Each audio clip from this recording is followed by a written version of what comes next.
From a distance, Norway looks like a postcard. Fjords like glass, mountains like teeth, and towns that seem designed by people who respect winter more than they fear it. But look closer, and you'll see something else. The quiet hum of a country sitting on the hinge of world history.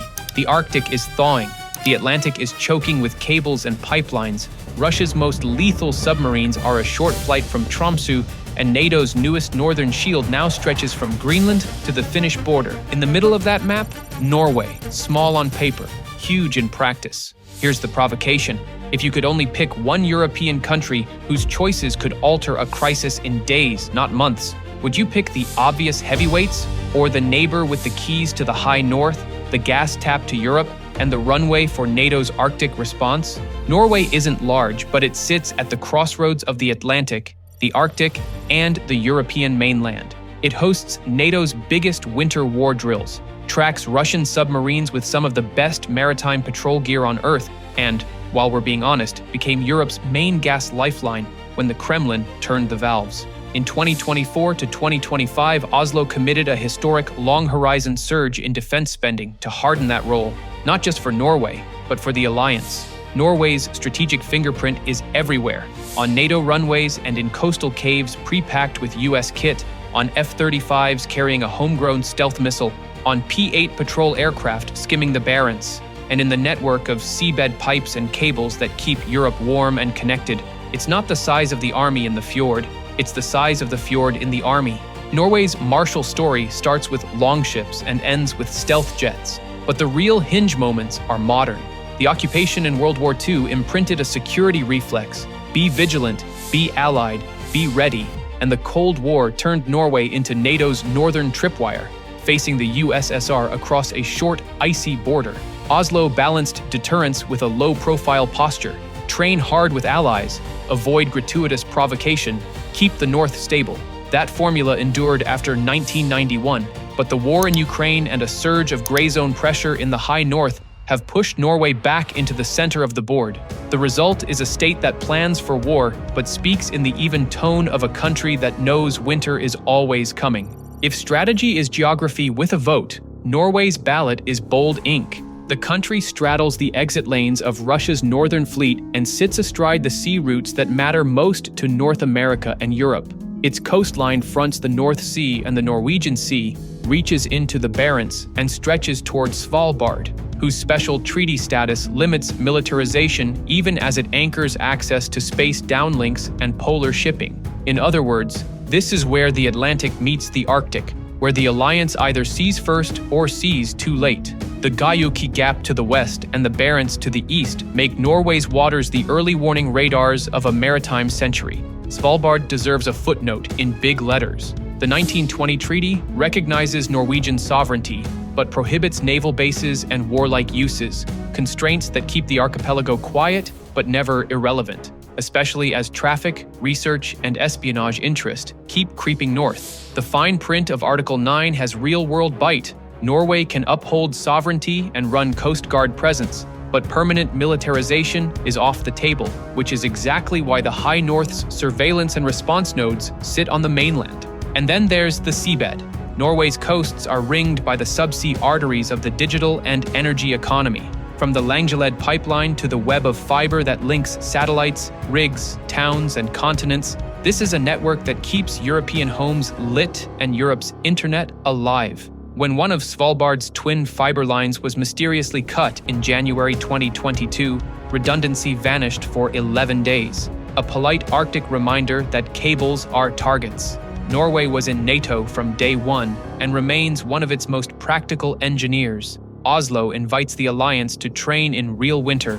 Think cold response and, now, Nordic response, where movement, logistics, and survival are as hard as the enemy. In 2022, more than 30,000 troops tested Arctic warfighting in Norway. In 2024, some 20,000 from 13 to 14 nations drilled across Norway, Sweden, and Finland, knitting a contiguous northern front that didn't exist before Helsinki and Stockholm joined the club.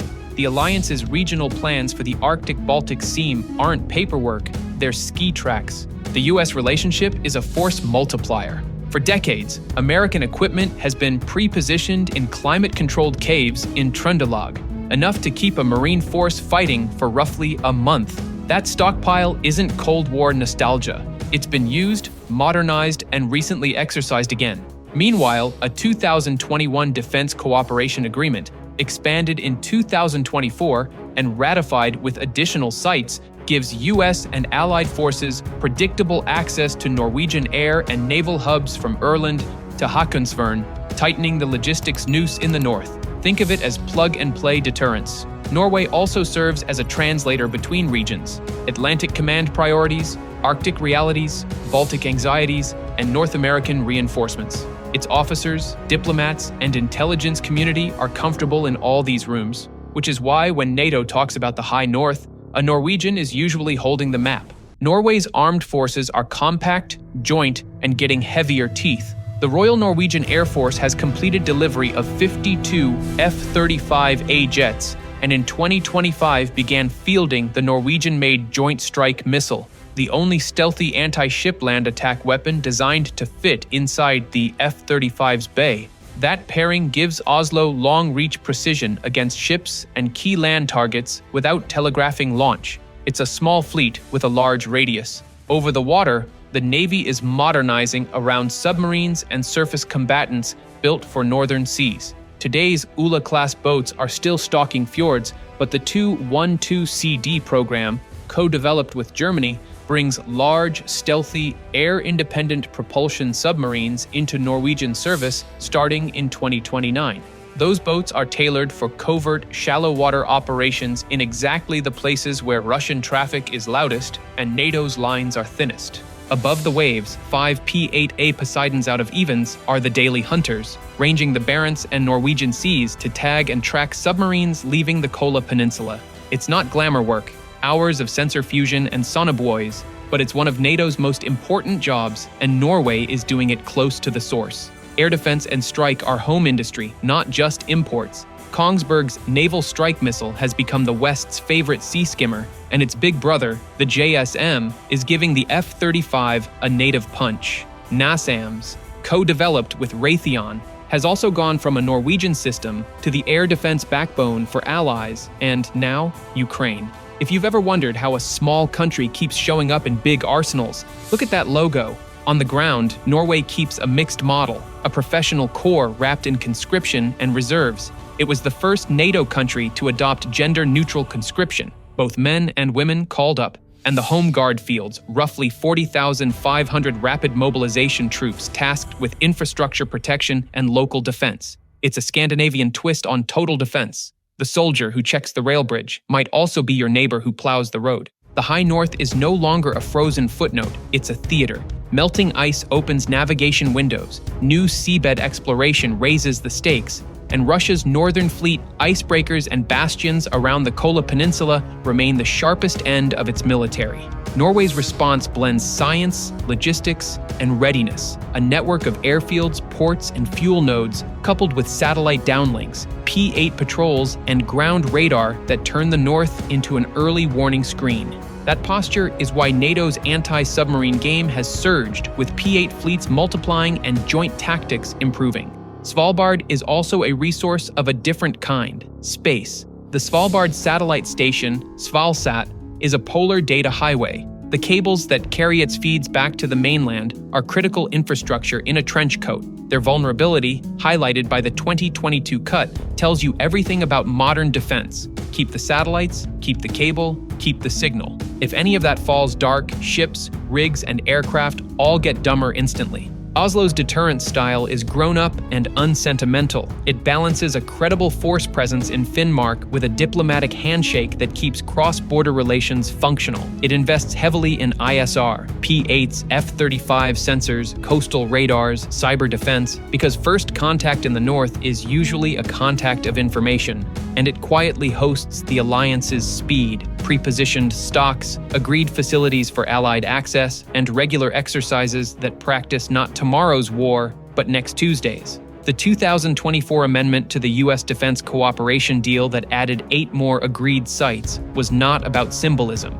It was about flight times, fuel points, and pier space. There's also the threshold management that defines a good neighbor to a bad neighbor.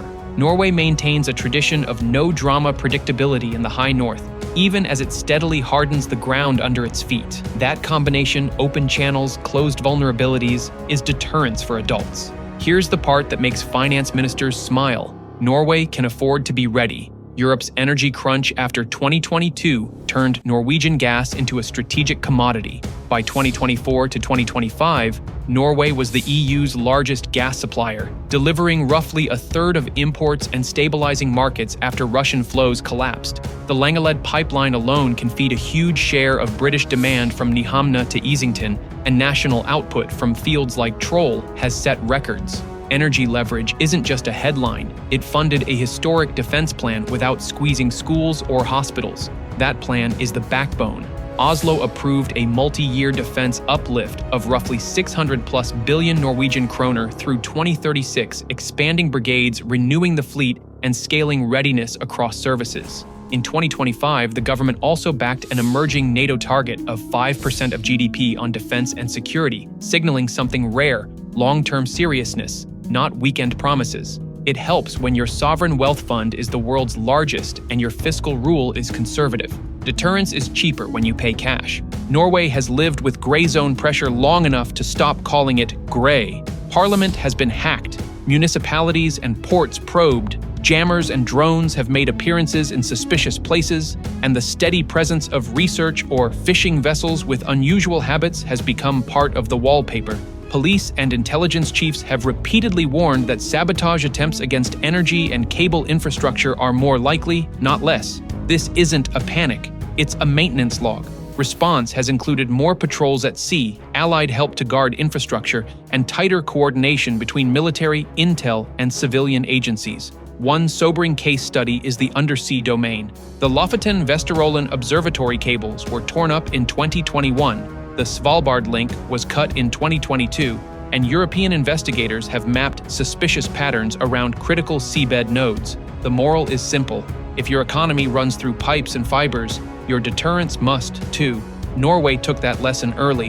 When Russia invaded Ukraine, Norway didn't just condemn, it wrote checks, shipped air defenses, trained troops, and later joined the F-16 coalition. What began as a 5-year, 75 billion Norwegian kroner pledge became a long-term Nansen support program extended and expanded through 2030, crossing 150 billion Norwegian kroner before a further 2025 top-up pushed the envelope to about 205 billion Norwegian kroner. Oslo also confirmed F-16 donations and sent jets and instructors to accelerate training. For a small power, that's big league behavior. At home, Norway raised alert levels after the Nord Stream blasts and drone sightings and increased naval and allied patrols around rigs and pipelines. The message was as clear as the water is cold. The gas stays on, the cables stay live, and anyone shopping for trouble in the North Sea is going to meet a lot of curious patrol craft. Meanwhile, NATO formations keep turning up in the north, from carrier groups to ASW packs, and Norwegian P-8s are regularly visible on the edge of the Barents, right where they need to be. None of this is cheap, easy, or unanimous. Norwegians argue, with admirable politeness, about how much to spend, where to base new units, and how to square a low-tension north with more allied access to bases. They debate peacetime policies on nuclear-related issues, foreign presence, and what a bigger conscription intake should look like. They worry about incidents at sea that could escalate, about trawlers that aren't just trawlers, and about cyber intrusions that don't trip Article 5 until they do. But if you listen closely, the argument is not whether to be ready, it's how. Norwegians will debate for hours whether wool or synthetic is better under a uniform. That's not a joke. In the Arctic, the right socks are a weapon system. Norway's power is particular. Location plus preparation plus alliances, all glued together by a calm temperament. In a decade when the map is changing shape, the country that sits where the Atlantic becomes the Arctic and the cables become the currents is the country you want wide awake. And Norway is awake. The long arc from World War II to the Cold War taught Norway lessons it still uses. Keep a credible force in the north. Keep channels open with Moscow. Keep NATO close. But tempo is different now. The Finnish and Swedish entries to NATO have turned Norway's neighborhood into a coordinated northern belt. Exercises like Nordic Response are no longer come to Norway drills. They're pan-Nordic rehearsals for moving divisions, wings, and flotillas across a theater the size of a continent's roof. That's why the expanded US access under the SDCA matters, because everyone's map just got bigger, and the refuel points, depots, and piers need to keep up. It is impossible to overstate how much the undersea game defines Norway's daily reality. Russian SSNs and SSBNs are based a couple hundred kilometers from the Norwegian border. Their patrols either stay inside bastions in the Barents or push west into the Norwegian Sea and beyond. Norway's job is to know which, when, and with what. The P-8 fleet, the coming 212 CDs, the F-35s with JSM, the coastal sensors. This is a layered net with Norwegian knots. When a NATO admiral says the alliance has stepped up its anti-submarine game, the sound you hear is Norway quietly checking another buoy. Norwegians like their coffee strong enough to qualify as a dual-use fuel. It's also the only legal way to keep sonar operators awake during a 10-hour track. When the EU went looking for gas, Norway didn't just become a supplier, it became an anchor. The result is strategic gravity. Outages at Nyhamna or Sleipner ripple into price spikes across Europe, and every meter of Langeled matters. That is why Europe and NATO now talk about critical seabed infrastructure with the same urgency they once reserved for air bases. Guard the rigs, guard the valves, guard the cables, guard the winter. Norway has embraced that mission with more patrols, more allied coordination, and more investment in resilience. The defense plan through 2036 is not just a budget, it's a bet that the next decade will be harder than the last. It buys ships, subs, long-range air defense, munition stockpiles, fuel, and, maybe most importantly, time to grow troops and leaders. It increases conscript cohorts toward the mid-2030s and elevates readiness across the Home Guard and active units. And because it's funded within Norway's careful fiscal guardrails, it is likely to survive changes of government and weather. That consistency is a weapon. Stand at a Norwegian harbor and watch fishing boats nose the pier. You're looking at potential intelligence platforms as well as livelihoods. Because that's how Grayzone pressure works. Norwegian services have warned repeatedly of heightened sabotage risk. Municipalities and critical companies have quietly hardened networks, and the military's cyber and intel arms run joint drills with civilian agencies. It's the grown-up version of, if you see something, say something.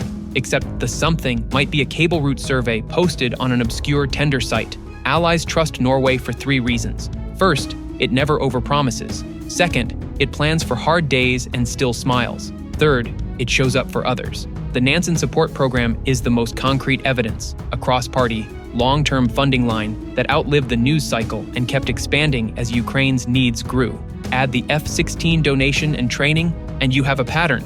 Norway as a reliable gear in a larger machine. Expect Svalbard debates to continue, especially around maritime zones and research outposts with dual-use potential. Norway's reading of the treaty is strict and sober, precisely because ambiguity invites mischief. The likely path is what you're seeing today. Coast Guard presence, lawful administration, and mainland-based military infrastructure doing the heavy lifting of Arctic deterrence. It's a balance. So far, a stable one. Kongsberg isn't just a national champion. It's a strategic redundancy for the West. NASAMS batteries are now popping up from Washington, D.C. to Kiev, and NSM-JSM give allied fleets and air forces a common language for maritime strike. That matters if a crisis snaps into motion and partners need compatible teeth fast. Norway's defense industry keeps punching above its weight, and its gear is built for the weather that breaks lesser machines. Inside Norway, people argue about US access, about the right size of the army, about what low tension means when your neighbor is practicing missile shots in your economic zone.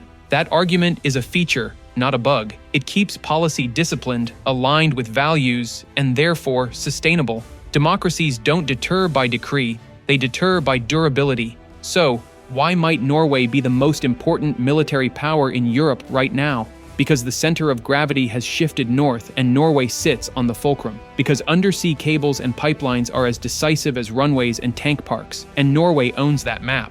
Because the Russian Navy's most consequential assets must pass under Norwegian eyes, and Norway has the kit and the habits to watch them. Because Europe's gas balance, NATO's Arctic posture, and the alliance's ability to move fast all converge on Norwegian choices. And because Norway's mix of wealth, restraint, and readiness is exactly the cocktail that turns a small state into an indispensable ally. Norway's unofficial doctrine could be dress in layers, stock in caves, and never run out of coffee. Strip away the humor and you've got hard strategy, resilience, depth, and stamina. In an era of loud politics and louder crises, Norway is the quiet center with loud consequences. It hosts NATO without spectacle, patrols without swagger, builds missiles without chest thumping, and writes long-term checks instead of short-term tweets. It is the model of a small state punching way above its weight, a bridge between oceans and allies, a sentinel over the seabed, and a steward of the Arctic that knows how to fight there if it must. So here's the real question. When the map shifts again, and it will, do you want a flamboyant partner or a dependable one? If the answer is dependable, then Norway might just be the most important military power you haven't spent enough time thinking about. And if you're still not convinced, take a winter road trip up the E6 in January. If a country can function that well at -20, it can probably handle the rest.